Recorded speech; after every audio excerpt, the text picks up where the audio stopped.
বন্ধুরা, তোমরা সবাই কেমন আছো? আশা করছি তোমরা সবাই ভালো আছো।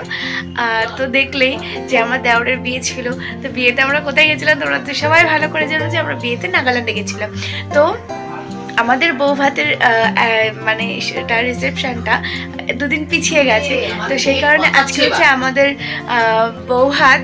তো চলো, বউ হাতের নিয়মকরণ তো সকাল থেকেই শুরু হয়ে গেছে। তো এখন হচ্ছে দাদা ভাই তার বউয়ের ভাত কাপড়ের দায়িত্ব নেবে। তো চলো, নিচে সব কিছু রেডি হয়ে গেছে, তোমাদেরকেও নিয়ে যাই, চলো দেখো। চলো ভাত কাপড়ের অনুষ্ঠান তোমাদের দেখাই। সো বন্ধুরা, আমরা ওপর থেকে নিচে চলে আসলাম, এসে দেখছি যে সবাই খুব আনন্দিত, তার সাথে দাদাভাই তো সুপার ডুপার এক্সাইটেড, কারণ সে আজকে তার নতুন বউয়ের দায়িত্ব নেবে, ভাত কাপড়ের দায়িত্ব। তো তোমরা নিজেরাই শুনে নাও যে দাদাভাই সে কি বলছে। এইগুলো দিয়ে এতক্ষণ ধরে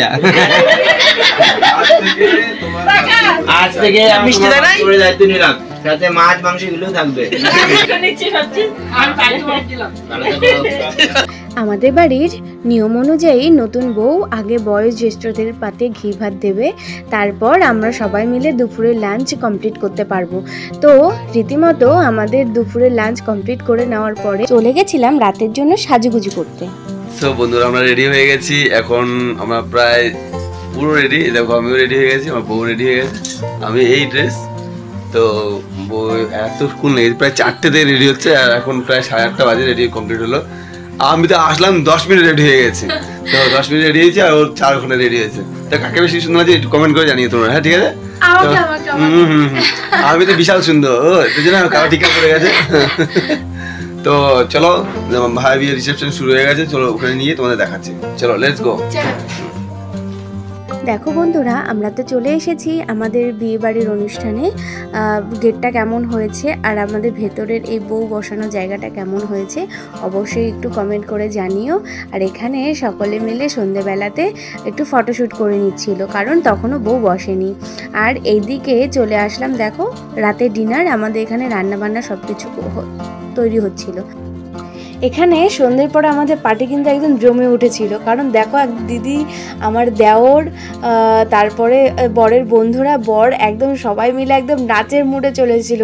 তার মধ্যে একটা দুঃখের বিষয় কি বলতো, যে আমি বসে বসে শুধু দেখেই যাচ্ছি, আমি আর কিছু নাচানাচি করতে পারছিলাম না। আমি বসেছিলাম ঠিকই, কিন্তু আমার মনটা কিন্তু নাচানাচি করছিল। আর এখানে জামাইবাদ দিদি তো সেই নাচানাচি করছিল, দেখে তো মনে হচ্ছিল আমি দৌড়ে গিয়ে নাচানাচি করি, কিন্তু কি করার আছে, কিচ্ছু করার নেই। আমার হাত পা পুরো বাঁধা, আমি বসেছিলাম কিন্তু আমার মনটা কিন্তু নাচানাচি করছিল। তো তোমরা দেখো সব। এখানে জামাইবুর সাথে 2 শালাবাবু তো নাচানাচি করছে, তার সাথে আমার দেওরের বউ, দুজনে খুব নাচানাচি করছে। চলো তোমাদেরকে নিয়ে যাই এবার আমাদের গেস্টরা যেখানে খাওয়া দাওয়া করছে ওখানে। এখানে দেখো আমাদের যে গেস্টরা,